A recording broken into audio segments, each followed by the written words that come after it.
Saturday, April 5th will forever be marked in history as the day millions came together all across America to protest the current administration. From children to college students and all the way to retirees, hundreds gathered outside the Athens Community Center to voice their concern. Their message was clear, straight out of the Declaration of Independence. Whenever any form of government becomes destructive of these ends, it is the right of the people to alter or to abolish it. I stand before you not to speak of the atrocities that are happening in education under this current administration, but to be a beacon of hope. Concerns over the future of education in this country has become increasingly widespread after President Trump signed his executive order to dismantle the Department of Education. As of right now, the American people are not sure what will happen to student loans, grants for rural schools, and even federal work-study programs that provide employment to students with financial aid. So when I look at the things that are happening under this new administration, where all the rights are being taken away from our United States citizens, and the things that are happening in education, the things that are happening to Social Security, how the world is viewing us right now. I can go on and on and on, but for me, it represents all things of the direction we're headed if we do not stand up, speak loudly, and take back our country.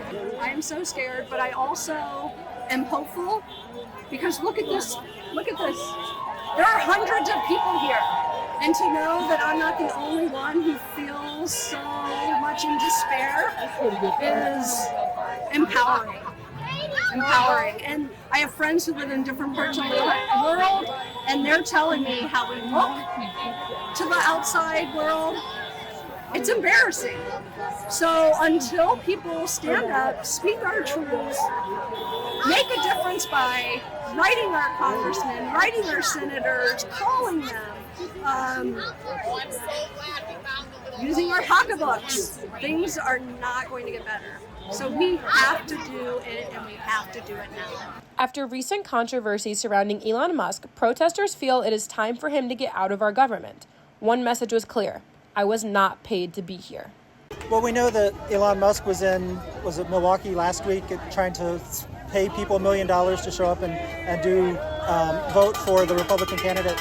We're not receiving money, obviously, to do this, but it's already, I've heard around SB 1, for example, a couple weeks ago, Matt Hoffman, the Speaker of the House, was claiming that all the students who were protesting were actually just paid actors. No one actually cares that much. And he was even quoted as saying that, I'm trying to remember the exact quote, but something to the effect of, protests don't matter because we're going to vote the way we want to vote, is basically what he said. So there's no ramifications. They have a supermajority in the House and in the Senate, so there's no reason for them to ever care what anyone ever says about anything. On a local level, concerns over Senate Bill 1, also known as the Enact Advance Ohio Higher Education Act, was signed into law recently. This bill is a threat to DEI efforts and the jobs attached to them. I just have really cared a lot about these issues, specifically like everything that's going on federally, but also with Senate Bill 1. I'm a student staff member at the Pride Center, so I'm looking at losing my job within the next 90 days. And, any opportunity to get out and make some noise about what's going on is absolutely an opportunity I'm going to take. It's insane to even suggest that people are being paid to exercise a constitutional right. The fact that they have to say that they're paid protesters is just them being worried. We all know that anything they say is probably what they're doing. Yep. So we are not paid protesters, and I don't know anybody who is. Yeah. This is only the beginning. Athens is just one of many cities rising up, but they will not be the last.